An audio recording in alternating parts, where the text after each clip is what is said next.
Today, we're taking a look at the 2021 regional winners of the Environmental Stewardship Award. So how are the ESAP winners selected, and what do they mean to the beef industry?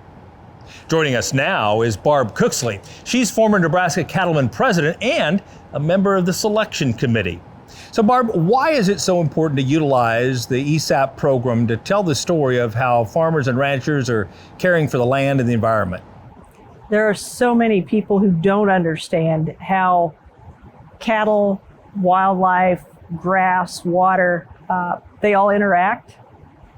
We are stewards of the land as cattle producers, and it's an opportunity for us to share what we have experienced, what we've learned, and we need to keep telling our story out there because there are fewer and fewer people involved in day-to-day agriculture. I really understand that. Well, give us the inner workings of the committee itself. Tell us how the selection committee is formed and a little bit about the process of evaluating these candidates.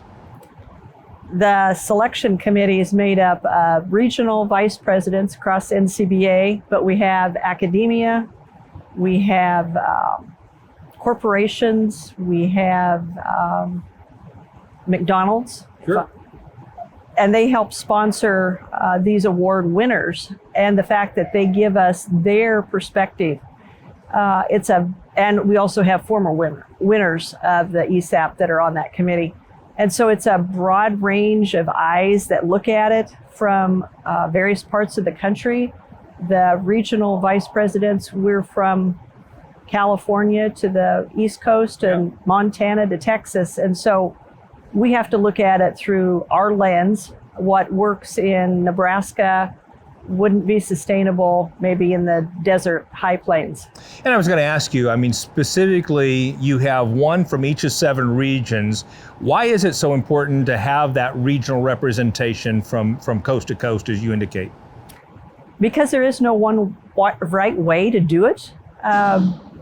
When you're talking less than 12 inches of precip to a swamp area, right, to your mountains, the predators that these folks deal with, some of us just have coyotes, some have bears and mountain lions to deal with, and the fact and wolves that, now in Colorado, and wolves, I think in Nebraska too, and the fact that there are folks just outside of high populated metropolitan areas that have to deal with a different outlook from their neighbors to those of us who are more remote.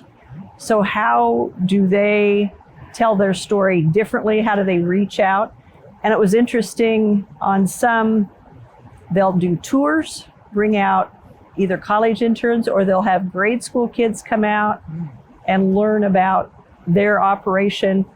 They have family members coming back that bring a different perspective to not just a cow-calf operation or a feedlot. Let's maybe market our beef directly, and how do we run the gamut of the rules and regulations that maybe an older generation. And then we even had some applications that didn't have the generational tie. And that was always interesting to read, because someone new coming in with that kind of passion, you had to look at that very hard and go, that's not easy. They had to look to their neighbors or to universities for answers, and they're doing a wonderful job. So it's not a cut and dried, everyone has an opportunity to tell their story. So specifically, what are the kind of criteria that you are evaluating, or what are you looking for as you evaluate these top operations to find the national winner? It's hard. I bet. We do look for, of course, their environmental stewardship, their passion for the industry, not just cattle, but for the land, the water, the outreach, the consumer. Yeah. Ultimately, we want to reach out to that consumer. We look at community involvement, be it at your local church, to taking trips to the Hill to advocate on behalf of the industry.